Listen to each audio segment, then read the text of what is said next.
नमस्ते जी, स्वागत है आपका तैयब सिविल से। मेरा नाम है अमित। तो आज से हम लोग अपनी रिवीजन सीरीज़ स्टार्ट कर रहे हैं और ये फर्स्ट लेक्चर होने जा रहा है ज्योग्राफी का। ज्योग्राफी में भी वर्ल्ड ज्योग्राफी का जो ये फर्स्ट लेक्चर है, हमने अपने डॉक्यूमेंट्स को ही कवर किया है इसमें कि क्योंकि ये बहुत ही प्रिसाइज है, टू द पॉइंट है और जो फैक्चुअल क्वेश्चंस आते हैं वो उसको काफ़ी अच्छे से सिंक्रोनाइज मैनर्स में मैंने अरेंज किया हुआ है। तो चलिए स्टार्ट करते हैं, है ना। वर्ल्ड ज्योग्राफी का ये डॉक्यूमेंट है तैयब सिविल्स का। और जो फर्स्ट टॉपिक है हमारा, list of important international organisation, वो कवर करते हैं। तो नेम ऑफ ऑर्गेनाइजेशन है, हेडक्वार्टर है और इस्टेब्लिशमेंट ईयर है। इस टॉपिक से कई बार आपने क्वेश्चन देखा होगा। तो फर्स्ट आपका है यूएनडीपी। इसका हेडक्वार्टर है न्यूयॉर्क सिटी में, 1965 में इस्टेब्लिश किया गया था इसको। दूसरा आता है यूएनईपी। वो ऐसे कुछ ऑर्गेनाइजेशंस में से एक है जिसका हेडक्वार्टर यूरोपियन कंट्रीज़ या फिर कह लीजिए अमेरिकन कंट्रीज़ या फिर अमेरिकन कॉन्टिनेंट में जो कंट्रीज़ हैं उनसे अलग है। तो ये आपका अफ्रीका में है, नैरोबी केन्या में है, 1972 में हुआ था। इंपॉर्टेंट ईयर है, याद रखिएगा। फिर आता है यूनाइटेड नेशंस पॉपुलेशन फंड। इसका भी हेडक्वार्टर है न्यूयॉर्क सिटी यूएसए में, 1969 में इस्टेब्लिश हुआ था। नेक्स्ट है यूएन हैबिटेट।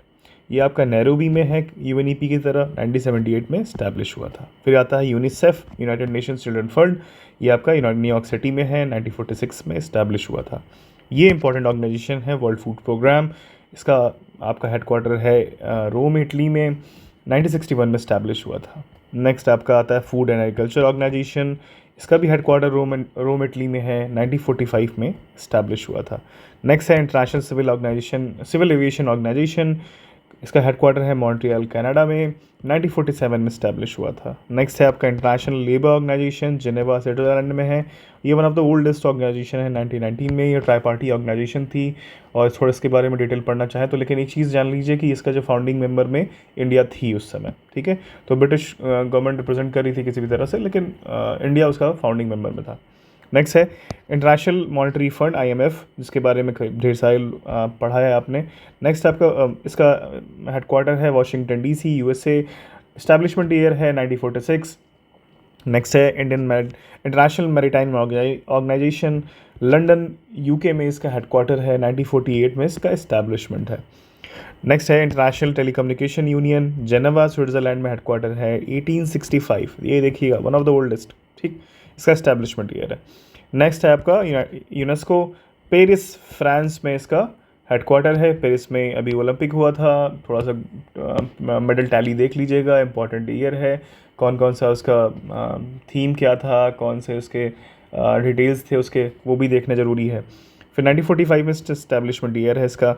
नेक्स्ट देखते हैं united nation industrial development organisation, UNIDO, Vienna Austria में है, 1966 इसका इस्टेब्लिशमेंट ईयर है। वर्ल्ड टूरिज्म ऑर्गेनाइजेशन, यूएनटीओ कहते हैं इसको। फिर आता है इसका इस्टेब्लिशमेंट ईयर कह लेते हैं 1974। और कहाँ पे इस्टेब्लिश्ड है ये, मैड्रिड स्पेन में। World health organisation, Geneva Switzerland में है, 1948 में इस्टेब्लिशमेंट ईयर है। वर्ल्ड इंटेलेक्चुअल प्रॉपर्टी ऑर्गेनाइजेशन कहाँ पे है, ये आपका जेनेवा स्विट्जरलैंड में, 1967 इसकी इस्टेब्लिशमेंट ईयर है। नेक्स्ट है world meteorological organisation, Geneva Switzerland में है, 1950 में इस्टेब्लिश किया गया था। वर्ल्ड बैंक है ना, वर्ल्ड बैंक आईएमएफ दोनों साथ में सुनते होंगे आप लोग। तो ये आपका वाशिंगटन डीसी यूएसए में है, 1944 में इस्टेब्लिश हुआ था।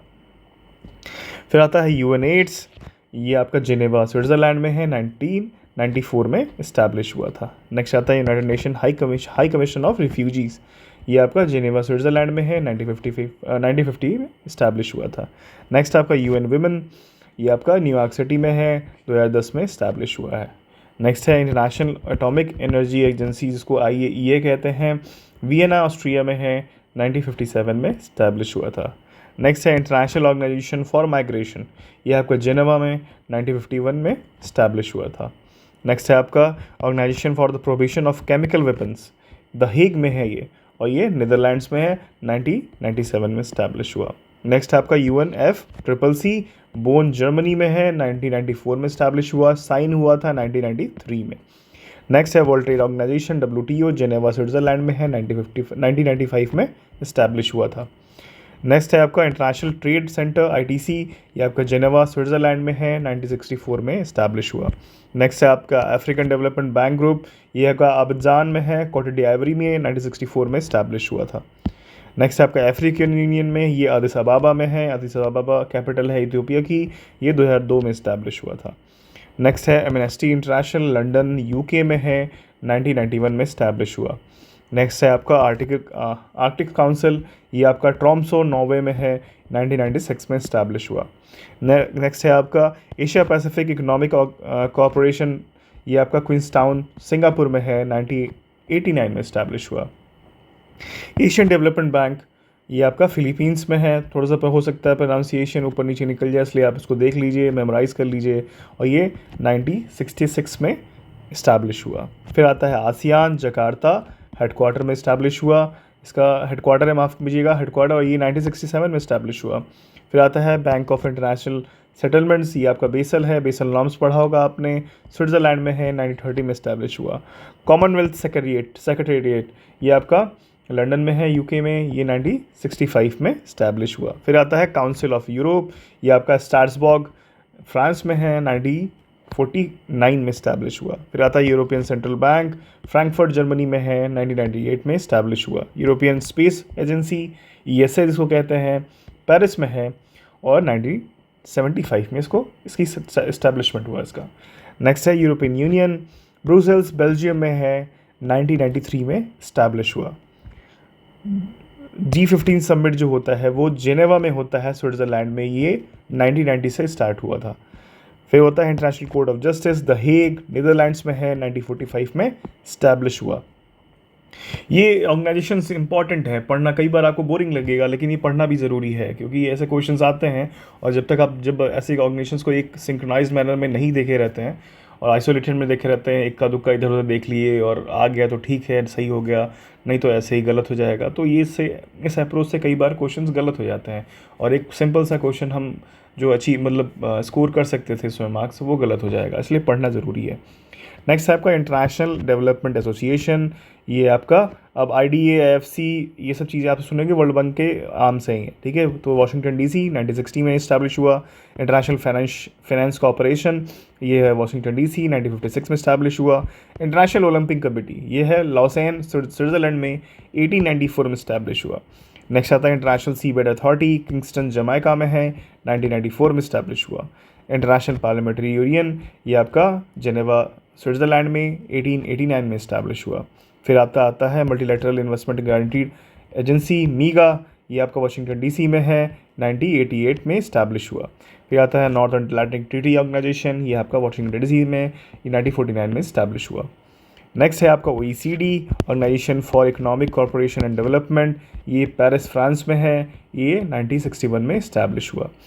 OPEC, जिसके बारे में सुना होगा आपने, organisation of the petroleum exporting countries, Vienna में इसका हेडक्वार्टर है, 1960 में इस्टेब्लिश हुआ। और एक चीज़ बस ध्यान दे लीजिएगा इसमें, थोड़ा सा अभी अगर साथ में एक मोबाइल रखा ही होगा आपने, तो पॉज करके गूगल कर लीजिएगा कौन कौन से कॉन्टिनेंट में कौन कौन सी कंट्रीज़ हैं इसकी OPEC के लिए, ठीक है। और लेटेस्ट एडिशन कौन सा है, लेटेस्ट इसका एक्सक्लूजन कौन कौन सी कंट्री का है। फिर आता है SAARC, south Asian association for regional cooperation, Kathmandu में इसका हेडक्वार्टर है, 1985 में इस्टेब्लिश हुआ। United nations environmental program, UNEP, Nairobi, Kenya में है, इसको ऑलरेडी हम देख चुके हैं, 1972 में इस्टेब्लिश हुआ था। फिर FAO को भी देख चुके हैं, तो छोड़ते हैं अभी। फिर आता है United Nations high commissioner for human rights, ये आता है आपका जेनेवा में है, और दोनों जगह है, न्यूयॉर्क सिटी में भी है इसका हेडक्वार्टर है, ये 1993 में इस्टेब्लिश हुआ। फिर आता है United nation office on drugs and crime, ये वियना ऑस्ट्रिया में है, ये 1997 में इस्टेब्लिश हुआ। फिर आता है WWF, world wide fund for nature, ये आपका ग्लैंड स्विट्ज़रलैंड में है, 1961 में इस्टेब्लिश हुआ ये, ठीक। नेक्स्ट देखते हैं, नेक्स्ट टॉपिक है हमारा major industrial regions of the world. कई बार क्वेश्चन पूछा हुआ है, देखते हैं क्या है इसमें। तो चाइना में कौन कौन से हैं, तो ये आपका मंचूरियन रीजन जो है ना, उसमें कौन कौन सी मेजर इंडस्ट्रियल लोकेशंस किन चीज़ों की है। कोल माइंस हैं, आयरन स्टील वर्क्स होते हैं, एल्युमिनियम प्रोडक्शन, पेपर प्लांट्स हैं, पेपर मिल्स हैं, फैक्ट्रीज प्रोड्यूसिंग हैवी मशीनरीज है, ट्रैक्टर है, लोकोमोटिव है, एयरक्राफ्ट है, केमिकल है। दूसरा कौन सा है, यांजी वैली जो रीजन है, वो आपका मेजर इंडस्ट्रियल रीजन है। फिर नॉर्थ चाइना रीजन है, साउथ चाइना रीजन है। जापान में देखते हैं योकोहामा, योकोहामा क्यों फेमस है? इसमें शिप बिल्डिंग होती है, बायोटेक्नोलॉजी के लिए फेमस है, सेमीकंडक्टर इंडस्ट्रीज़ है वहाँ पे। ओसाका कोब रीजन है, चुक्यो रीजन है, नॉर्थ कुयूशू रीजन है। आगे जाके जब हम लोग कभी अभी इस लेक्चर के बाद, वर्ल्ड हिस्ट्री के लेक्चर के बाद जब हम मैपिंग करेंगे तो यहाँ के आइलैंड्स को ध्यान से देखेंगे। नेक्स्ट है आपका इंडिया में कौन कौन से रीजन है, तो हावड़ा, लिलुआ, बाली और उत्तरपारा में जूट मिल, कॉटन, ये वेस्ट बंगाल के रीजन्स हैं आपके। Cotton, chemical, drugs, pharmaceuticals, engineering, machine tools, automobiles, tobacco, food processing, leather, fabrication, paper, match boxes के बारे में बात हो रही है। अदर इंडस्ट्रीज वहाँ लोकेटेड हैं। फिर और कौन से मेजर रीजन्स हैं इंडिया में, ये आपके अहमदाबाद वडोदरा रीजन है, south industrial region Damodar valley है, मुंबई पुणे है, बैंगलोर तमिलनाडु रीजन है, हुगली रीजन है, अहमदाबाद वडोदरा रीजन है, छोटा नागपुर इंडस्ट्रियल रीजन है, विशाखापट्टनम गुंटूर रीजन है। फिर आपका गुड़गांव दिल्ली मेरठ रीजन है, कोल्लम त्रिवंतपुरम इंडस्ट्रियल रीजन भी काफ़ी इंपॉर्टेंट जोन्स हैं हमारे यहाँ। फिर आता है एशियन इंडस्ट्रियल जोन, और कौन कौन से हैं, तो वहाँ पे अगर हम साउथ कोरिया की बात करें तो सियोल, कोंगथू, ताइजोन है ना, ताइगू, पोहांग, उलसाल और क्वांजियू। माफ़ कीजिएगा, थोड़ा सा प्रोनाउंसिएशन में ऊपर नीचे हो रहा होगा, आप पॉज करके इसके स्पेलिंग्स देख लीजिए, फैमिलियर होना ज़रूरी होता है। फिर आता है हांगकांग, सिंगापुर, कराची, कोलालमपुर और कुवैत, अलग अलग और ढेर सारे इंडस्ट्रियल रीजन्स में से हैं, नोटेबल हैं ये, ठीक।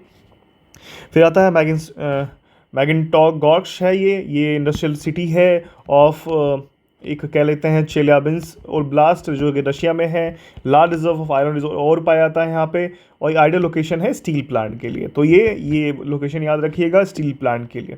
फिर डॉनबास जो यूक्रेन का है, उसको दोनेत्स्क बेसिन के रीजन में पाया जाता है। तो डॉनबास कोल माइन जो कि most dangerous in the world है due to enormous working depth, इसकी डेप्थ बहुत ज़्यादा है, ठीक है।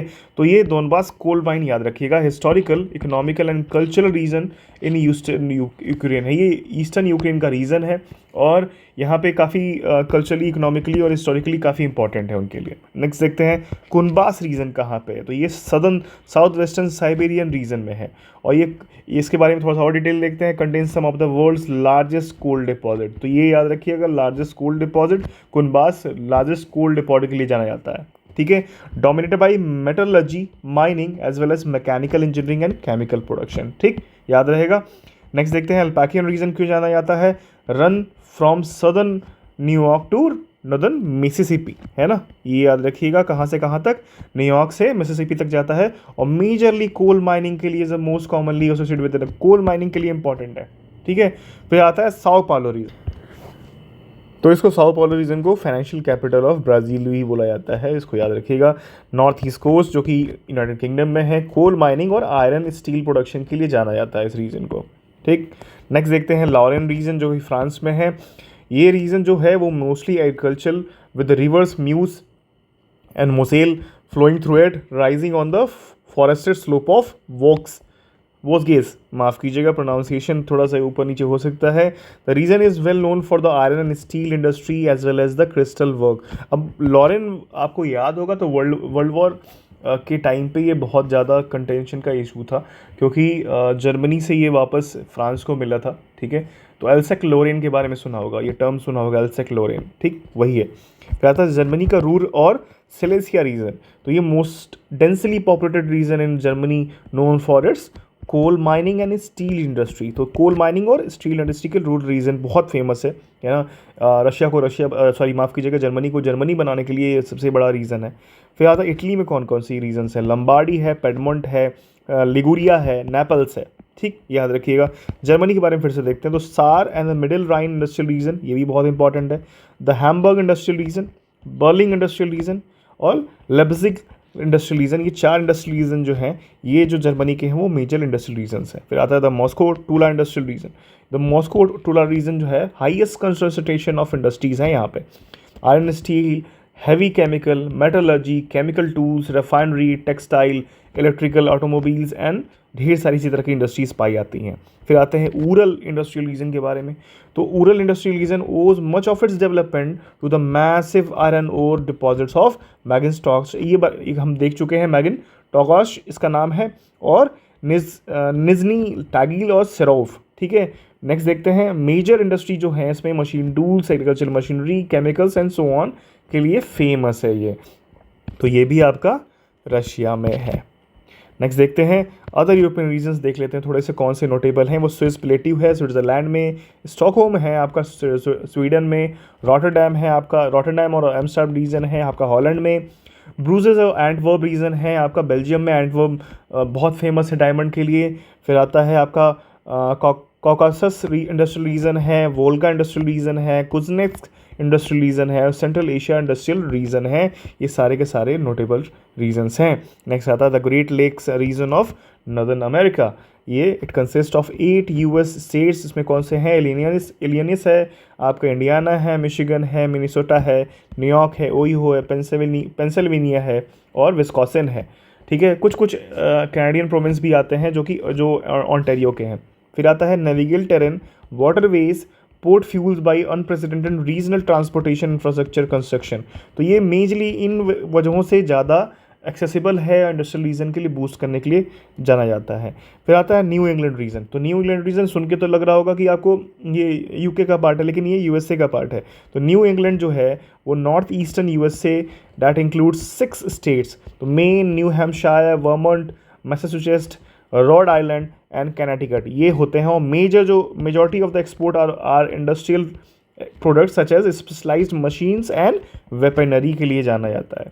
ठीक है, फिर आता है वेस्ट कोस्ट ऑफ कनाडा। तो कैनेडियन वेस्ट कोस्ट जो कि western Canada dominant industries are energies and agriculture के लिए, एनर्जी और एग्रीकल्चर की इंडस्ट्री के लिए जाना जाता है इसको। ठीक है, और थोड़ा सा और देख लेते हैं, is one of the world's largest net exporter of both energy and agriculture commodities. ठीक है, ये याद रहेगा। नेक्स्ट देखते हैं, अब ट्राइब के बारे में तो हम सभी जानते हैं कि बहुत ही कह लीजिए कि गो टू टॉपिक है यूपीपीसीएस का, one of the favourite topic है। तो ट्राइब्स के बारे में जानना बहुत ही ज़रूरी है, उसको पढ़ते हैं। ट्राइब्स कौन कौन से मेजर ट्राइब्स हैं वर्ल्ड की। तो एलिवेट्स जो होती हैं ये अलास्का में हैं, ए से याद रखिएगा, है ना। कुछ अगर यहाँ से शॉर्ट फॉर्म बनता है, कुछ याद करने के ट्रिक्स बनते हैं, उसके बारे में ही बात करते चलेंगे। एटा जो है वो फिलीपींस में है। फिर आपके एनुस जो होते हैं वो जापान में पाए जाते हैं। बेडुइन्स जो होते हैं वो सहारा और मिडिल ईस्ट में पाए जाते हैं, बहुत बार इससे क्वेश्चन पूछा गया है, तो ये इंपॉर्टेंट टॉपिक है। बर्बर्स जो होते हैं वो नॉर्थ अफ्रीका में पाए जाते हैं। और बिंडीबोर एबॉरिजिन्स जो होते हैं वो ऑस्ट्रेलिया में होते हैं, ये भी क्वेश्चन पूछा गया है इसको। बुशमैन कालाहारी बहुत बार पूछा गया है इससे। फिर बिरुआ जो होता है वो पपुआ न्यू गिनी में होता है, ये आपकी पैसिफिक ओशन की एक कह लीजिए आइलैंड नेशन है। जब हम मैपिंग देखेंगे तो इसको भी देखेंगे। फिर आता है चुकची होता है, वो आता है आपका नॉर्थ ईस्ट एशिया में, यूएसएसआर में और नॉर्थ साइबेरिया में, है ना, तो ये भी इम्पॉर्टेंट है। फिर एस्कीमोस के बारे में तो बहुत सुना होगा आपने, ग्रीनलैंड, नॉर्थ कनाडा, अलास्का और नॉर्थ साइबेरिया में जाने जाते हैं, ये पाए जाते हैं। फुलानी जो होता है वो वेस्ट अफ्रीका में पाए जाते हैं। मंगोल्स तो गोबी डेजर्ट के पास पाए जाते हैं, मंगोलिया के पास या फिर चाइना में जो आसपास जो गोबी डेजर्ट पाया जाता है वहाँ पे ये पाए जाते हैं।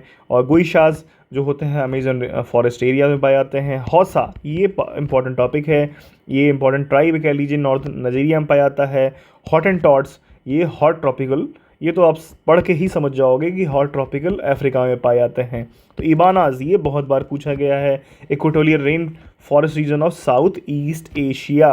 तो इंडियन ट्राइब जो होते हैं वो अमेजन बेसिन में पाए जाते हैं। इंडियन ट्राइब जो होती हैं इन्यूट्स बहुत बार पूछा गया है, ये नॉर्थ अमेरिका में पाए जाते हैं। कलमुक ये भी पूछा गया है, सेंट्रल एशिया में ये ट्राइबल्स जो होते हैं ये बहुत फेमस हैं, अपने ड्रेस के लिए बहुत फेमस हैं। कजाकिस्तान इन्हीं के नाम पे पड़ा है इसका नाम। फिर आता है किर्गिज़, तो ये एशियाटिक स्टेप्स में पाए जाते हैं, ये भी किर्गिस्तान जो आपने नाम सुना होगा, कुछ कुछ यहीं से डराइव करते हैं ये। फिर आते हैं कोरैक्स, ये नॉर्थ साइबेरिया और यूरेशिया में पाए जाते हैं। तो ये तीनों जो आप नाम पढ़े हैं, 4 नाम पढ़े हैं के से, ये बहुत इंपॉर्टेंट हैं, इनको पॉज करके अच्छे से देखिए, मेमोरी बेस्ड चीज़ों पे काम कीजिए, ये रिकॉल करने की कोशिश कीजिए, ये ऐसे चीज़ें हैं जो आपको नंबर देंगी। फिर आता है लैप्स, ये आता है नॉर्थ फिनलैंड और स्कैंडिनेवियन कंट्रीज़ में, ये भी इंपॉर्टेंट हैं, इनके भी ड्रेसेस बहुत ही ब्यूटीफुल होते हैं। फिर आते हैं माओरीज़, ये आपके माओरीज़ डांस देखा होगा आपने, बहुत ही एग्रेसिव और बहुत इमोशनल डांस होता है। और जितनी भी मेजर स्पोर्ट्स टीम्स हैं या फिर स्कूल में कोई किसी को रिस्पेक्ट शो करने के लिए, तो माओरी डांस होता है न्यूजीलैंड में। मसाई मारा के जंगल में मसाई पाए जाते हैं, ईस्ट सेंट्रल अफ्रीका में पाए जाते हैं ये। म्योस जो होते हैं वो म्यांमार में पाए जाते हैं। ओरांग असली, ये इंपॉर्टेंट है, ये आपका मलेशिया में पाए जाते हैं। पिग्मीज कई बार पूछा हुआ है, कॉन्गो बेसिंग और ज़ायर में पाए जाते हैं। रेड इंडियंस, ये भी क्वेश्चन पूछा हुआ है इस पे, ये नॉर्थ अमेरिका में पाते हैं। नॉर्थ अमेरिका में रेड इंडियंस का काफ़ी अच्छा खासा से है ना, वो पॉलिटिकली भी काफ़ी एक्टिव हैं। फिर आता है समोयट्स, तो समोयट्स जो होते हैं वो साइबेरिया में पाए जाते हैं। सेमांग्स, ये आपके ईस्ट सुमात्रा रीजन में पाए जाते हैं। तपीरो, ये आपके आते हैं पपुआ न्यू गिनी में। फिर आता है टाउरेग, ये क्वेश्चन कई बार पूछा हुआ है, सहारा में पूछा जाता है। फिर आता है यकूट्स, ये साइबेरिया में, ये भी कई बार पूछा गया है। और जूलूस ट्राइब बहुत फेमस है, साउथ अफ्रीका की बहुत फेमस ट्राइब है, कभी आप सर्च कीजिएगा तो जूलू के बारे में आपको मालूम चलेगा। नेक्स्ट देखते हैं list of important mountain ranges in the world. ठीक है, काफ़ी बार क्वेश्चन पूछा है, मैपिंग करेंगे तो उसको भी देख लेंगे थोड़ा बहुत अगर टाइम बचेगा तो, लेकिन ये इंपॉर्टेंट है। इसमें क्या क्या इंपॉर्टेंट है, माउंटेन देखेंगे, लोकेशन देखेंगे और उनकी हाईएस्ट पॉइंट कितनी है। यहाँ पे ये डेटा आपको नहीं मिलेगा कि कितना मीटर या फिर कितनी फीट उनकी हाइट है, यहाँ बस लोकेशन नाम से मालूम चलेगा हमें। तो देखते हैं पहला क्या है, रॉकीज़। तो आपको ये देखा होगा आपने, वेस्टर्न साउथ अफ्रीका की बात हो रही होती है, साउथ अमेरिका की बात हो रही होती है, और वो काफ़ी लंबे हैं, ऊपर से स्टार्ट होता है, पेरू से स्टार्ट होता है और नीचे अर्जेंटीना तक ले जाते हैं। तो वो आप ये कह लीजिए कि पेरू तो साइड में, माफ़ कीजिएगा, मैं आगे ऊपर कौन सी कंट्री हुई मैं रिकॉल नहीं कर पा रहा हूँ, लेकिन काफ़ी ऊपर से स्टार्ट होता है कॉन्टिनेंट में। और माउंट एल्बर्ट जो है इसका हाईएस्ट पीक है। एंडीज जो है वो वेस्टर्न साउथ अमेरिका में है। ये आपका माउंट अकांगुआ है, तो longest mountain range in the world है ये। फिर आता है आपका हिमालयन काराकोरम हिंदू कुश, ये साउथ सेंट्रल एशिया में है। माउंट एवरेस्ट का हाईएस्ट पीक है। नेक्स्ट देखते हैं ग्रेट डिवाइडिंग रेंज जो है वो आपका ईस्टर्न ऑस्ट्रेलिया में है, और माउंट कॉस्क्यूसुको है इसका हाईएस्ट पीक। नेक्स्ट देखते हैं, तो ट्रांस अंटार्कटिका माउंटेन्स जो हैं ये आपके अंटार्कटिका में पाए जाते हैं, और हाईएस्ट पीक कौन सी है, माउंट विंसन मैसिफ, ये याद रहेगा, विंसन मैसिफ जो है ये अंटार्कटिका का हाईएस्ट पीक है। फिर आता है त्यानशान, ये साउथ सेंट्रल एशिया में है, और माउंट पाइक पोवेडा, और त्यानशान चाइना में काफ़ी फेमस शान के नाम से, शान को चट्टान या फिर पीक के बारे में कहा जाता है उसको, तो उसको याद रखिएगा। तो पाइक पोवेडा नाम है इसका। अल्टाई जो माउंटेन्स हैं ये आप सेंट्रल एशिया में हैं, और हाईएस्ट जो पीक है इसका गोरा वेलुखा है। ठीक है, नेक्स्ट है उरल्स, ये आपके सेंट्रल एशिया में पाए जाते हैं, और गोरा नरोंद नया है इसका हाईएस्ट पीक। फिर आता है कमचटका जो माउंटेन्स हैं ये आपके ईस्टर्न रशिया में पाए जाते हैं, और आप प्रोनाउंसिएशन काफ़ी टफ होने वाली है इसकी, इसलिए मैं छोड़ता हूँ, आपको देख लीजिए, हाईएस्ट पीक है इसका। फिर आता है एटलस, ये आपके नॉर्थ वेस्ट अफ्रीका में पाए जाते हैं। माउंट जेवल तौबकाल है ना, इसका हाईएस्ट पीक है। ठीक, नेक्स्ट आता है वर्खोयांश जो होता है, वर्खोयांश ये आपका ईस्टर्न रशिया में है, और इसका हाईएस्ट पीक कौन सा है, गोरामास्खाया। ठीक है, काफ़ी अच्छा नाम है, गोरामास्खाया। ठीक, नेक्स्ट देखते हैं वेस्टर्न घाट्स, ये आपके वेस्टर्न इंडिया में है, हम सबको पता है हाईएस्ट पीक कौन सी है, माउंट एनाइमोरी। ठीक, नेक्स्ट आपका सियरा माद्रे ओरिएंटल, ये आपके मैक्सिको में है, और माउंट ओरिजावा इसका हाईएस्ट पीक है। जारगोज माउंटेन काफ़ी फेमस है, ईरान में है, और इनका ज़ातकुह जो होता है वो हाईएस्ट पीक है। फिर आता है माउंट एल्ब्रूज, या फिर एल्ब्रूज जो हैं वो रेंज हैं, और ये ईरान में पाए जाते हैं। और माउंट दमावंद जो इसका है वो हाईएस्ट पीक है। स्कैवेंडियन रेंज ये वेस्टर्न नॉर्वे में पाया जाता है, और इसका गल्दोपिगन इसका हाईएस्ट पीक है। फिर नेक्स्ट आते हैं वेस्टर्न सियरा माद्रे, ये आपका मैक्सिको में है, और ये आपका नेवादा दी कोलिमा इसका हाईएस्ट पीक है। ड्रैंकन्सबर्ग है ना, ये आपका साउथ ईस्ट अफ्रीका में है, साउथ ईस्ट अफ्रीका याद रखिएगा। ठीक है, और ये आपका प्रोनाउंस देख लीजिए, प्रोनाउंसिएशन एक इसलिए नाम पर देखिए, मैं चीज़ बताता हूँ, ऐसे नाम से इसलिए पढ़ें कि जो हॉलैंड थी कंट्री या डचेस थे वो साउथ अफ्रीकन नेशन को काफ़ी दिन तक रूल किए थे। ठीक है, तो इस तरह के नाम जब आप साउथ अफ्रीका में देखते हैं या फिर अफ्रीका किसी कंट्रीज़ में देखते हैं, तो आप ये रियलाइज़ कीजिएगा कि ये डच से रिलेटेड नाम है, तो वहाँ पे डच रूल किए थे। ठीक, फिर आता है कॉकस, काउकाकस, सॉरी माफ़ कीजिएगा, काउकाकस ये आपके अलास्का में पाए जाते हैं। और आपका सॉरी माफ़ कीजिएगा गलती हो गई मेरे से, काउकाकस ये आपके रशिया में पाए जाते हैं। और माउंट एल्ब्रूज जो वेस्टर्न पीक जो है वो हाईएस्ट पीक है इसका। फिर आता है अलास्का रेंज जो कि अलास्का में है। और माउंट मैकिनले साउदर्न पीक जो है वो आपका इसका हाईएस्ट पीक है। फिर आता है कैस्केड रेंज, यूएस कनाडा में पाए जाते हैं। माउंट रेनियर इसका हाईएस्ट पीक है। एपेनाइन जो है इटली में पाया जाता है और इसका माउंट कॉर्नोग्रानेट जो है वो हाईएस्ट पीक है। तो उसका आता है एपलाशियन, या आपका ईस्टर्न यूएसए कनाडा में रीजन में पाया जाता है और माउंट माइकल इसका हाईएस्ट पीक है। फिर आता है एल्प्स, या आपके सेंट्रल यूरोप में पाया जाता है और माउंट ब्लैंक इसका हाईएस्ट पीक है। फिर आता है सियरा मैद्रे देल सूर, ये मैक्सिको में। फिर आता है इसका मतलब हाईएस्ट पीक कौन सा है, सेरो नूबे।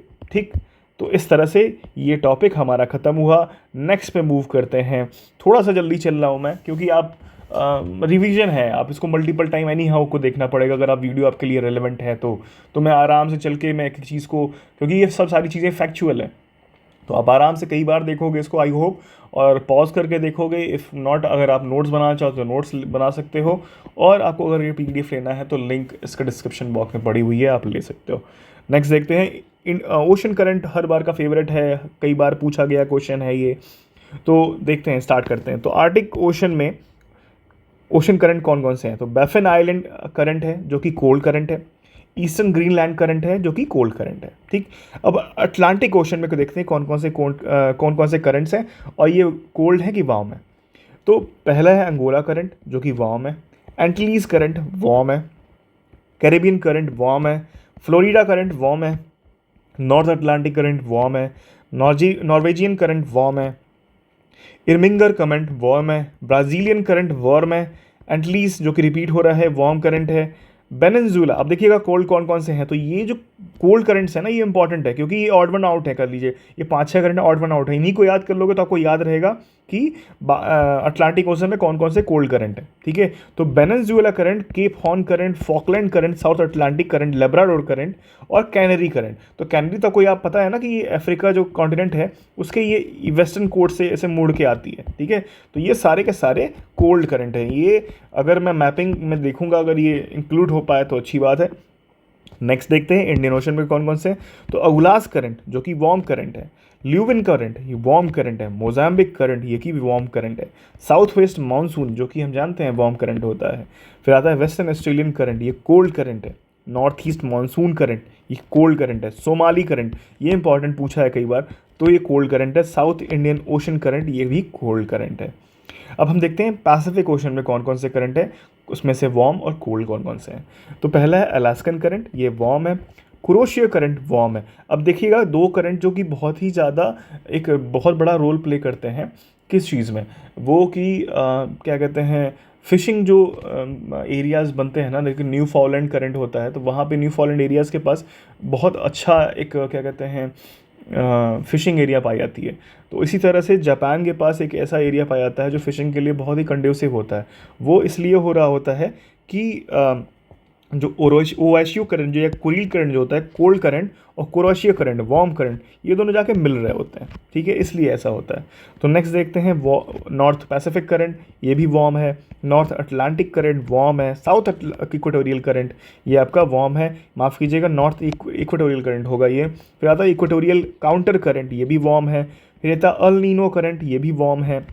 आपका ईस्ट ऑस्ट्रेलियन करंट ये भी वार्म है। लेकिन अब आता है ये चार आपके जो करंट्स हैं जो कि कोल्ड हैं पैसिफिक ओशन में, इसको देखते हैं। तो हम्बलडोल्ट करंट, कम चटका करंट, फिर कुरील और ओएसयू करंट और कैलिफोर्निया करंट, ये चार के चार आपके कोल्ड करंट्स हैं। नेक्स्ट देखते हैं साउथ ओशन में कौन सा है। तो आर्टिक सर्कमपोरल करंट, ये जो सबसे लंबा वाला नीचे से जाता है, ठीक है, वो आपका कोल्ड करंट होता है। और सी ऑफ जापान के पास आता है सुनामी करंट, ये आपका वार्म करंट है, याद रहेगा। नेक्स्ट टॉपिक पे मूव करते हैं। नेक्स्ट टॉपिक है major industries and their centres. तो ढेर सारे टाइम एज द फॉलोइंग करके आता है, कई बार एब्सोल्यूट में क्वेश्चन पूछ देगा, सिंगल लाइन फैक्ट में पूछ देगा क्वेश्चन, या फिर मल्टीपल स्टेटमेंट क्वेश्चन भी आ सकता है कि मेजर इंडस्ट्रीज़ और उनके सेंटर्स जो हैं उनके बारे में। तो चलिए देखते हैं, और ये one of the favourite topic है यूपीएससी का, सॉरी माफ़ कीजिएगा यूपीपीसीएस का, और वर्ल्ड ज्योग्राफी में कई बार देखा है आपने। तो एक सब्जेक्ट एक सिंक्रोनाइज मैनर में जब देखते हैं तो हमें रिटेन करने में आसानी होती है। फर्स्ट है ये, फर्स्ट कॉलम में आपको मिलेगा मेजर इंडस्ट्रीज, सेकंड कॉलम में सेंटर्स। चलिए स्टार्ट करते हैं। एयरक्राफ्ट के लिए कौन कौन सी मेजर एरियाज़ हैं? डलास जो कि टेक्सास में है, कंसास सिटी और लॉस एंजलिस, ये यूएसए की सिटीज़ हैं। मेजर सेंटेंस है एयरक्राफ्ट के लिए, और सियाटल भी जाना जाता है एयरक्राफ्ट के लिए। ऑटोमोबाइल्स के लिए देखते हैं विंस्टर जो कि कनाडा में है, डेट्रॉयट मिशिगन, तो ये भी यूएसए में है। तो डेट्रॉयट एक समय बहुत ही फलता फूलता शहर था ऑटोमोबाइल्स के लिए, लेकिन आज के दिन में गो सिटी बोला जाता है इसको, बिकॉज सारी की सारी इंडस्ट्रीज शिफ्ट हो गई किसी और जगह। नेक्स्ट है कारपेट के लिए कौन से जाना आता है? ढाका जाना जाता है ना, बांग्लादेश की राजधानी आज के दिन में बड़े टर्मोइल से गुजर रही है, लेकिन इसकी कारपेट एक्सपोर्ट के लिए काफ़ी अच्छी लोकेशन है ये। नेक्स्ट है सिगार के लिए, नाम सुनते ही कई बार सुना होगा आपने, हवाना सिगार है ना, क्यूबा की। कॉक के लिए जाना जाता है तो कैडिज जो स्पेन में है, जिसको जाना जाता है, ये एक अलग तरह के पेड़ के छाल से बनती है। तो कई बार आपने देखा ना, बड़ी इंटरेस्टिंग वीडियो है इसकी, मतलब इनसाइडर पे पड़ी होगी, insider.in पे पड़ी होगी, और आई डोंट नो, लेकिन आप देखना कॉक के बनने की जो ढक्कन बनता है ना, या वाइन का ढक्कन या इस तरह की चीज़ें, उनको बनाने का प्रोसेस बड़ा इंटरेस्टिंग होता है। नेक्स्ट देखते हैं कॉटन टेक्सटाइल इंडस्ट्री कहाँ कहाँ की फेमस है। पहला आता है अहमदाबाद इंडिया में, डुंडी स्कॉटलैंड कई बार पूछा हुआ है, ओसाका ये भी कई बार पूछा हुआ है, ठीक। शंघाई चाइना में, कायरो इजिप्ट, आपका इवानोवा ये आपका इवानोवो, ठीक है, रशिया में, ठीक है, और मैनचेस्टर यूके में। ये सारे के सारे कभी ना कभी क्वेश्चंस बने हुए हैं कॉटन टेक्सटाइल पे। नेक्स्ट देखते हैं cotton textile and heavy industries के लिए कौन कौन सा है, तो ये मॉस्को। फिर आता है कटलरी के लिए शेफील्ड, कई बार क्वेश्चन पूछा हुआ है शेफील्ड पे, ठीक है, इंपॉर्टेंट है। डेयरी पे तो वेलिंगटन न्यूजीलैंड में, ठीक है। अब एक चीज़ और है कि यहाँ पे मिल्क का प्रोडक्शन बहुत ज़्यादा होता है, तो अब इतना तो जनता है भी नहीं खपत करने के लिए कि खा जाए, इतना मिल्क कंज्यूम कर जाए, इंडिया की तरह तो है नहीं पॉपुलेशन। तो ये क्या करते हैं, इसको प्रोसेस करते हैं और एक फिनिश्ड गुड बनाते हैं, ठीक है, केन्ड पैक्ड प्रोडक्ट बनाते हैं, और उससे क्या होता है, एक वैल्यू एडिशन भी होता है और इसकी शेल्फ लाइफ भी बढ़ जाती है, और इसीलिए न्यूजीलैंड बहुत बड़ा डेयरी एक्सपोर्ट का माध्यम है, मतलब बहुत बड़ा सेंटर है, ठीक है। नेक्स्ट देखते हैं डेयरी प्रोडक्ट्स, तो ये ऑकलैंड जो हमें बात कर रहा था डेयरी प्रोडक्ट्स या डेयरी की बात कर रहे हैं, तो नेक्स्ट आता है डायमंड, ठीक है, किम्बरले बहुत फेमस एरिया है, ये बहुत फेमस क्वेश्चन है, आने रिपीट होने के चांसेस है। इंजीनियरिंग के लिए कौन सी जगह है, तो ये थी गॉकी, है ना, ये गॉकी कहाँ पे है, रशिया में है, और कीव यूक्रेन में है। तो ये इंजीनियरिंग जितनी भी गुड्स थी डिस्टर्ब हो रखी थी जब रशिया में और कीव में, रशिया और यूक्रेन में वॉर चल रहा था, जब प्राइम पे था, तो ढेर सारी चीज़ें के दाम बढ़े थे उस समय, वो इसलिए भी था कि वहाँ से एक्सपोर्ट रुक गया था या फिर स्लो हो गया था, ठीक। फिर ग्लास के लिए कई बार क्वेश्चन पूछा गया है, वियना है ना, स्विट्ज़रलैंड में ये जगह है और बहुत ही फेमस जगह है। गोल्ड माइनिंग के लिए कौन सी जगह है, जोहान्सबर्ग, ठीक, साउथ अफ्रीका में। अब आयरन स्टील के लिए देखते हैं, iron steel all over the world काफ़ी फेमस जगह है। आयरन स्टील की कौन सी जगह है, अंशान, कई बार क्वेश्चन पूछा हुआ है, चाइना, बर्मिंघम इंग्लैंड में। फिर आता है चेल्याबिंस्क, ये आपकी रशिया में, हैमिल्टन कनाडा में। फिर आता है, हम देख चुके हैं, अभी पढ़े हैं इसके लिए रशिया के बारे में कि मैग्नीटोगॉर्स्क, ठीक है, रशिया में है ये। फिर आता है न्यू कासल यूके में है, पिट्सबर्ग यूएसए में है, रूर वैली जर्मनी में है, शेंगयान चाइना में है, तुला आपका रशिया में। ये इंपॉर्टेंट हैं, आप इसको पॉज करके अच्छे से पढ़ लीजिएगा या फिर नोट्स बना लीजिएगा। लेंस मैन्युफैक्चरिंग के लिए म्यूनिक फेमस है जर्मनी में। लाइट इंजीनियरिंग के लिए ज्यूरिक फेमस है स्विट्ज़रलैंड से। लोकोमोटिव के लिए किंगस्टन कनाडा फेमस है। अब आता है मरीन इंजीनियरिंग, कई बार क्वेश्चन पूछा हुआ है, तो चिबा जापान और क्यूबेक जो कनाडा में है इसके लिए बहुत फेमस है।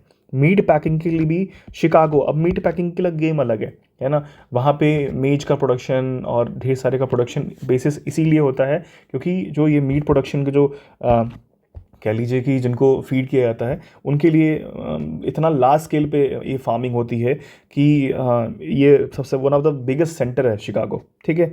नेक्स्ट देखते हैं म्यूज़िकल इंस्ट्रूमेंट्स के लिए, ये एक आता है आपका हमामात्सु, ठीक है, नाम थोड़ा सा स्लिप ऑफ टंग हो जाता है टाइम्स। नेक्स्ट है ऑयल रिफाइनरी, बहुत बार क्वेश्चन पूछा हुआ है, बाकू, हॉस्टन और सार्निया, ये तीनों सेंटर कई कभी ना कभी घुमा फिरा के क्वेश्चंस पूछे हुए हैं। फिर आता है all refinery ship building Vancouver, ये भी क्वेश्चन पूछा हुआ है। नेक्स्ट है ऑप्टिकल इंस्ट्रूमेंट, ये आपका द्रेसडेन, तो ये ऑड वन आउट है, क्वेश्चन इससे भी पूछा हुआ है। नेक्स्ट है आपका पेपर ओटावा, जिन्होंने आप कह लो कि घटना चक्र कवर किया है और अच्छे से पढ़ा हुआ है, कई बार पढ़ा हुआ है, उनको ये सारी चीज़ें देखी देखी लगेंगी, लेकिन एक ये सारी चीज़ें एक जगह आपको मिल रही हैं, ये आपके लिए थोड़ा सा ईजी हो जाएगा। नेक्स्ट आपका पॉटरी के लिए, तो पॉटरी मुल्तान के लिए, मुल्तान बहुत फेमस है पॉटरी के लिए। नेक्स्ट है शिप बिल्डिंग, तो बेलफास्ट ग्लासगो, बेलफास्ट आपका आयरलैंड में है, ग्लासगो स्कॉटलैंड में है, हैम्बर्ग जो है वो जर्मनी में है, नागासाकी जापान में है, नगोया भी जापान में है, और सैन फ्रांसिस्को, ये सारे के सारे सिटीज़ को शिप बिल्डिंग का हब माना जाता है।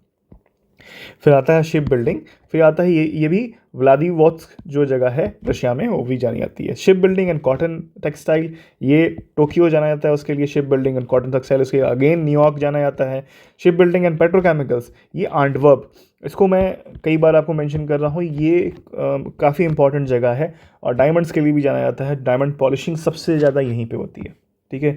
हम जानते हैं सूरत के लिए, लेकिन सूरत से भी ज़्यादा वहाँ होती है। कुछ कुछ जो डायमंड बॉल्स कहते हैं ना उसको, जो बिल्डिंग होती है जहाँ पे ये सारी चीज़ें होती हैं, वो सबसे बड़ा वहाँ बेल्जियम में है, एंटवर्प में। सिल्क, तो ये लियोन और मिलान, कई बार क्वेश्चन पूछा हुआ है, ठीक। नेक्स्ट है, आपको ये पता होगा कि जब कह लीजिए आपका कोविड-19 आया, ठीक है, और जो उसकी जो लोकेशन थी जहाँ से वो निकला है ना, पहली बार आया, वुहान है ना, वुहान से जब पहली बार निकला केस, तो सबसे ज़्यादा इफेक्टेड रीजन्स जो थे ना, वो टेक्सटाइल सिल्क के लिए ही थे, जो कि फ्रांस और इटली में थे, क्योंकि वहाँ से daily to and fro motion लोगों का हो रहा था, तो उस लिए भी इटली बहुत ज़्यादा सफ़र किया था। अगर आपको पता हो तो इटली बहुत ज़्यादा सफ़र किया था।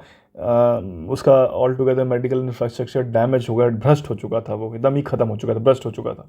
तो इसलिए भी एक रीज़न था कि ये जो ट्रेड चल रहा था है ना वुहान और मिलान के बीच में, वो काफ़ी ज़्यादा हिला दिया था इटली को। नेक्स्ट है आपका सिंथेटिक रबर, ये आता है आर्कॉन, ओहियो यूएसए में है। Toys light electronic industries Hong Kong में है, और रोस्टेड टेक्सटाइल जो आपका आता है हैलिफैक्स कनाडा में है। नेक्स्ट देखते हैं important desserts of the world. So our next topic is important deserts of the world. तो first column important deserts, type of desert है, लोकेशन देख लेते हैं। तो पहला है अंटार्कटिका, पोलर राइज और टुंड्रा रीजन है, टाइप ऑफ डेजर्ट है ये, और अंटार्कटिका में पाया जाता है। फिर आता है दूसरा इंपॉर्टेंट डेजर्ट है आर्कटिक, पोलर आइस और टुंड्रा, ठीक है, ये टाइप ऑफ डेजर्ट पाया जाता है इस तरह का। और लोकेशन देख लेते हैं, नॉर्थ अमेरिका में है, जो कि अलास्का, कनाडा और ग्रीनलैंड कंज्यूम करता है, यानी कह लीजिए कंस्टिट्यूट करता है। नेक्स्ट है आपका नॉर्दर्न यूरोप, जिसमें फिनलैंड, आइसलैंड, नॉर्वे, स्वीडन आता है। फिर आता है तीसरा कौन सा है, ईस्टर्न यूरोप आता है, इसमें यूरोपियन रशिया आता है, और नॉर्थ एशिया जहाँ पे आपका सर्बिया आता है। नेक्स्ट है हमारा सहारा, ये आपका सब ट्रॉपिकल डेजर्ट है। रीजन कौन कौन से आता है इसमें नॉर्थ अफ्रीका आता है, इसमें Algeria, Egypt, Libya, Morocco, Sudan और ट्यूनीशिया भी आता है। वेस्ट एशिया भी थोड़ा आता है, इसमें माली, मॉरिटानिया और नाइगर भी आता है। मिडिल अफ्रीका में चाड, और ईस्ट अफ्रीका में इरीशिया आता है। नेक्स्ट है ऑस्ट्रेलियन डेजर्ट, ये भी आपका सब ट्रॉपिकल डेजर्ट है, इसमें ऑस्ट्रिया में है। नेक्स्ट है आपका अरेबियन डेजर्ट, ये भी सब ट्रॉपिकल डेजर्ट है, इसमें कौन कौन सा आता है, कंट्रीज़ कौन कौन सी है, वेस्टर्न एशिया में Iraq, Jordan, Kuwait, Oman, Qatar, Saudi Arabia, UAE और यमन, ठीक। नेक्स्ट है हमारा गोबी डेजर्ट, ये आपका है कोल्ड विंटर, ठीक है, कोल्ड विंटर टाइप डेजर्ट है ये आपका। रीज़न देख लेते हैं कौन सा, ईस्ट एशिया में, जहाँ पे चाइना और मंगोलिया आते हैं। कालाहारी डेजर्ट, सब ट्रॉपिकल डेजर्ट है ये। फिर सदर्न अफ्रीका में पाया जाता है, कहाँ कहाँ पे, बोत्सवाना, नामीबिया, साउथ अफ्रीका में, और मिडिल अफ्रीका में भी, तो ये अंगोला रीजन थोड़ा सा है। फिर आता है पैटागोनिया डेजर्ट, ये आपका कोल्ड विंटर डेजर्ट है। कौन सा रीजन है, साउथ अमेरिका। कौन कौन सी कंट्रीज़ हैं, अर्जेंटीना और चिले। नेक्स्ट आपका Syrian desert, type of desert कौन सा है, सब ट्रॉपिकल। एरिया कौन सा है या रीजन कौन सा है, वेस्टर्न एशिया। कंट्रीज़ कौन सी हैं, इराक, जॉर्डन और सीरिया। फिर आता है great basin desert, cold winter type desert है ये, और ये यूएसए में है। फिर आता है चिहुआहुआना डेजर्ट, ठीक, ये आपका सब ट्रॉपिकल डेजर्ट है। रीजन कौन सा है, सेंट्रल अमेरिका में, जिसको ये है मैक्सिको में, और नॉर्थ अमेरिकन में कौन कौन सा है, यूएसए में पाया जाता है, ठीक। नेक्स्ट आता है काराकुम डेजर्ट है, ये आपका कोल्ड विंटर डेजर्ट है, और ये तुर्कमेनिस्तान में पाया जाता है। नेक्स्ट है आपका कोलोराडो प्लेट्यू, ये आपका कोल्ड विंटर डेजर्ट है और ये यूएसए में पाया जाता है। फिर आता है सोनोरान डेजर्ट, ये आपका सब ट्रॉपिकल डेजर्ट है और सेंट्रल अमेरिका में मेक्सिको में, और नॉर्थ और सेंट्रल अमेरिका में आपका नॉर्थ अमेरिका में यूएसए पाया जाता है। ठीक, नेक्स्ट है आपका किजिल कुम डेजर्ट, ये आपका कोल्ड विंटर डेजर्ट है और ये कजाकिस्तान, तुर्कमेनिस्तान और उज़्बेकिस्तान में पाया जाता है। फिर टकला मकान डेजर्ट, ये आपका कोल्ड विंटर टाइप है और ये चाइना में पाया जाता है। फिर आता है थार, जो कि इंडिया में सब ट्रॉपिकल डेजर्ट है और इंडियन सब कॉन्टिनेंट इंडिया और पाकिस्तान में इसका लोकेशन है। फिर आता है दस्ते मार्गो, ये आपका सब ट्रॉपिकल डेजर्ट है, ये आपका अफ़गानिस्तान में। फिर आता है रेगिस्तान डेजर्ट, ठीक है, नाम से ही रेगिस्तान है ना, तो अफ़गानिस्तान में इसको बोला जाता है। फिर आता है अटाकामा डेजर्ट, है ना, ये आपका माइल्ड टाइप का डेजर्ट है ये, और ये कोस्टल साउथ अमेरिका में, जहाँ पे चिले और पेरू में पाया जाता है। अब ध्यान देने वाली बात ये, one of the driest region बोला जाता है इसको, अटाकामा डेजर्ट को। फिर आता है मोजावे डेजर्ट, ये सब ट्रॉपिकल डेजर्ट है, ये आपका यूएसए में है। फिर आता है कोलंबिया बेसन, ये आपका कोल्ड विंटर टाइप डेजर्ट है और ये आप यूएसए में पाया जाता है। फिर आता है नामिब डेजर्ट, ये आपका कूल कोस्टल डेजर्ट है और ये नामीबिया में पाया जाता है। फिर आता है ये नामीबिया के अलावा अंगोला में पाया जाता है। फिर आता है दस्ते कबीर, ये आपका सब ट्रॉपिकल है ईरान में, और दस्ते लूट, ये आपका सब ट्रॉपिकल है ईरान में। नेक्स्ट टॉपिक है हमारा list of important canals of the world, और इसमें देखेंगे कि क्या क्या है, लिस्ट एक बार डिटेल देख लेते हैं। तो नेम ऑफ द कैनाल होगा, लेंथ होगा, इंपॉर्टेंट फैक्ट्स होंगे थोड़े से उसके बारे में और किस कंट्री में वो कैनाल है। ठीक, स्टार्ट करते हैं ग्रैंड कैनाल से। तो एक चीज़ ध्यान देने वाली बात है, ये लॉन्गेस्ट टू शॉर्टेस्ट पे गए हैं एक लाइन से। तो सबसे बड़ा जो कैनाल आपका है पूरे वर्ल्ड में वो है आपका ग्रैंड कैनाल, ये 1776 किलोमीटर का है। इंपॉर्टेंट फैक्ट्स देख देते हैं, बीजिंग, हेबिब, शानडोंग, जैनस्कू और आपका हैंगजोउ तक जाता है लोकेशन, माफ़ कीजिएगा थोड़ा ज़बान स्लिप हो जाती है एट टाइम्स।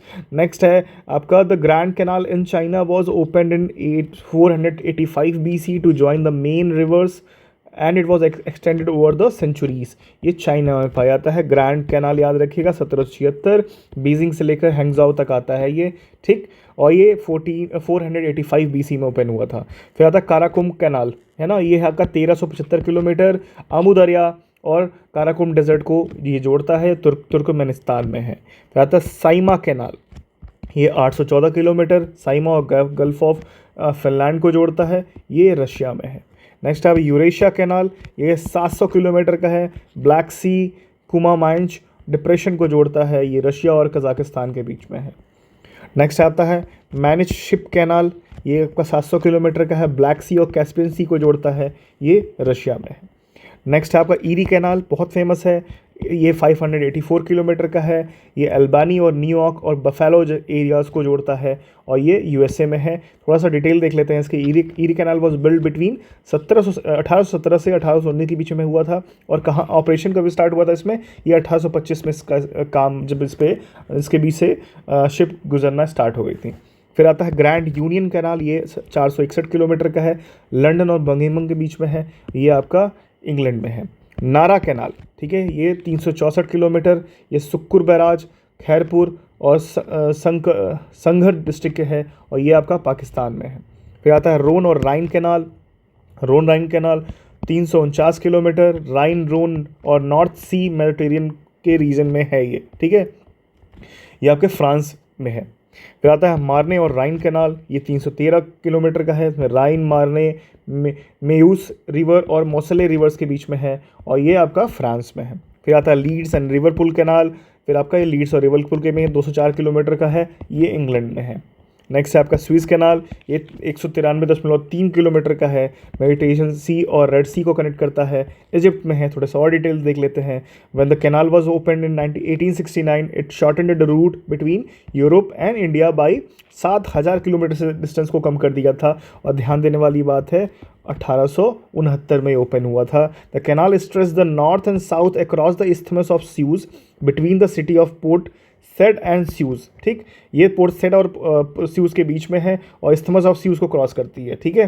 फिर the lake lying from north to south direction are lake. अब एक चीज़ ध्यान दीजिएगा कि अगर हम नॉर्थ ये देखें और साउथ ये देखें तो उसके बीच में लेक्स पाई जाती हैं। तो पहला है लेक मंजाला, फिर लेक आपका फिर तिम्स शाह आएगा, फिर आएगा lake bitter, great bitter lake आएगा, फिर लेक आएगा लिटिल बिटर लेक।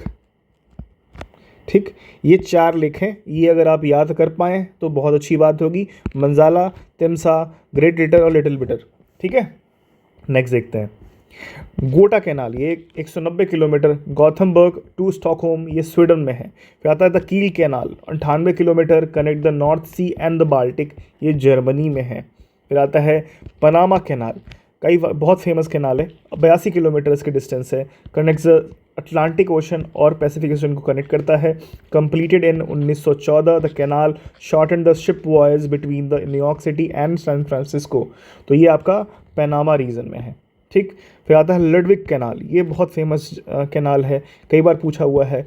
171 किलोमीटर की इसकी डिस्टेंस है और ये inland waterways in southern Germany को प्रमोट करता है या फिर कनेक्ट करता है, इनलैंड वाटरवेज के लिए बनाया गया था इसको, तो ये जर्मनी में है।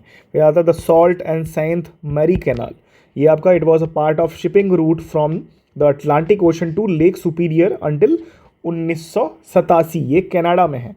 ठीक, फिर आता है वोल्गा डॉन कैनाल, काफ़ी फेमस है ये, है ना, ये 101 किलोमीटर की है, connect the Volga river and Don river, ये रशिया में है। फिर आता है द सू कैनाल, ये भी फेमस है, काफ़ी फेमस है, क्वेश्चन पूछा गया है इस पर, connect north America and superior and Huron, ये आपका यूएसए और कनाडा के बीच में है। फिर आता है वाइट सी कैनाल, ये 227 kilometre, connect the White Sea with Lake Onega, ये आपके रशिया में है। अब नेक्स्ट टॉपिक हमारा है important lakes of the world, तो चलिए स्टार्ट करते हैं। तो पहला है कैस्पियन सी, कंट्रीज़ कौन कौन सी हैं, तुर्कमेनिस्तान, कजाकिस्तान, रशिया, अजरबैजान और ईरान। एक शॉर्ट फॉर्म है कीरत के नाम से, कीरत के नाम से इसका शॉर्ट फॉर्म है, अगर आप रट पाओ तो के से कजाकिस्तान से, आई से आपका ईरान है, आर से आपका रशिया है, ए से अजरबैजान है और टी से तुर्कमेनिस्तान है। थोड़ा डिटेल देखते हैं। World largest inland body of water, variously classed as world largest lake और फुल फ्लेज्ड सी। ठीक है, ये ध्यान दीजिएगा। नेक्स्ट है आपका लेक सुपीरियर, ये कनाडा यूएसए में है। अब इस सब के बारे में एक डिटेल एक साथ पढ़ेंगे, पहले ये देख लेते हैं 5 लेक कौन कौन सी हैं जिनको ग्रेट लेक्स बनाती हैं। ठीक है, तो लेक ओंटारियो, हुरॉन, आपका मिशिगन और ईरी। ठीक है, तो इसका शॉर्ट फॉर्म सूमेह के नाम से है ना, ये 5 ग्रेट लेक्स की 5 ऐसी लेक्स हैं सूमेह के नाम से। तो ये कनाडा यूएसए में मिक्स हो गई। इकलौती जो चीज़ सारे के सारे ध्यान देने वाली बात है, मिशिगन पूरी तरह यूएसए में है, वो इकलौती लेक है इन 4-5 लेक में से। ठीक है, अब थोड़ा डिटेल्स देख लेते हैं। The great lakes of North America are a series of interconnected fresh water lakes which are connected to Atlantic Ocean through Saint Lawrence Seaway. तो ये याद रखिएगा, सेंट लॉरेंस सीवे जो है वो इन 5 लेक को अटलांटिक ओशन से जोड़ती है। फिर आता है consisting of Lake Superior, Michigan, Huron, Erie and Ontario in order of west to east. तो ये एक चीज़ ध्यान देने वाली है, तो पहले आता है सुपीरियर, फिर आता है मिशिगन, फिर आता है हुरॉन, फिर आता है ईरी, फिर आता है ओंटारियो। ये आपका वेस्ट टू ईस्ट लोकेशन में लोकेटेड है।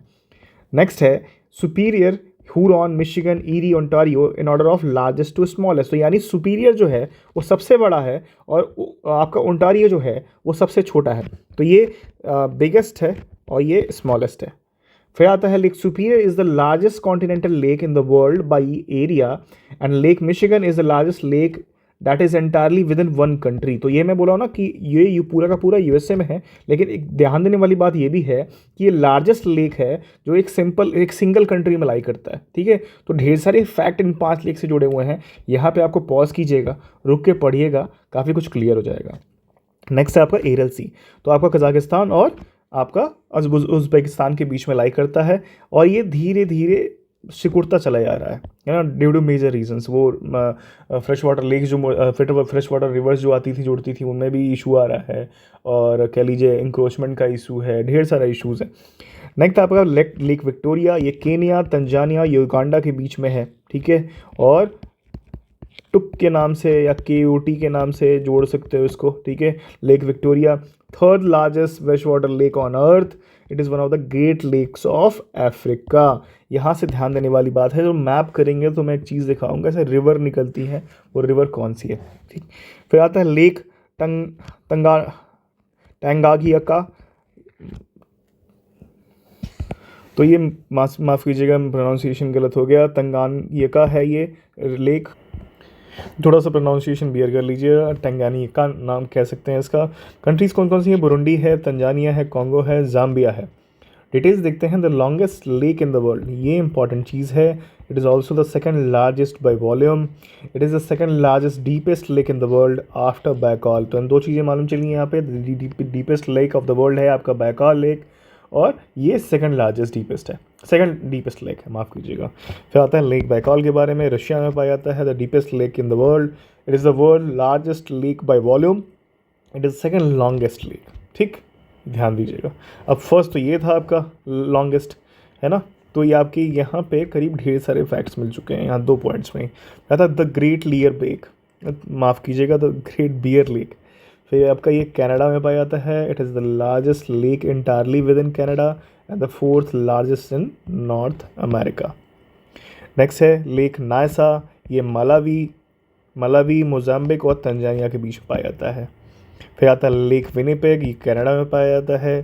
फिर आता है लेक चैड, ये कैमरून, चैड और नाइजर और नाइजीरिया में पाया जाता है। थोड़ी डिटेल्स देख लेते हैं। Lake Chad province provides water to 30 million people living in 4 countries surrounding it। तो चैड, कैमरून, नाइजर और नाइजीरिया जो है वो जो सेंट्रल पार्ट ऑफ साहिल में पाया जाता है, उसमें से करीब 30 मिलियन लोग को ये पानी प्रोवाइड करता है जीने के लिए। नेक्स्ट है आपका लेक बलखाश, ये कजाकिस्तान में है और ये one of the largest lake Asia में है। फिर आता है लेक लदोगा, ये आपके रशिया में है, located entirely in Europe, second largest lake after Baikal in Russia. फिर आता है लेक ओनेगा, ये भी रशिया में है और ये second largest lake in Europe है। नेक्स्ट आता है आपका लेक टिटिकाका, ये आपके बोलीविया पेरू में है। ये highest navigable body of water on earth at 3812 metres above sea level. तो ये फैक्ट याद रखने वाली बात है, highest navigable body water body है, ठीक है, लेक टिटिकाका। फिर आता है लेक निकारागुआ, ये निकारागुआ कंट्री में पाया जाता है। फिर आता है लेक अथाबास्का, ये आपका कनाडा में है। फिर आता है लेक रुडोल्फ, ये आपका केन्या में है। फिर आता है लेक आयरे, ये आपका ऑस्ट्रेलिया में है। फिर आता है लेक एसिक-कुल, ये आपका किर्गिस्तान में है। फिर आता है लेक उर्मिया, फेमस जगह है, ये ईरान में है। तो ये फर्स्ट जो रिवीजन लेक्चर था उसको अभी हम यहाँ ख़त्म करते हैं, बहुत लंबा नहीं करते हैं। सेकंड लेक्चर में बाकी बचे हुए फैक्ट्स को कवर कर लेंगे और उसके बाद नेक्स्ट टॉपिक पे मिलेंगे। Thank you for watching.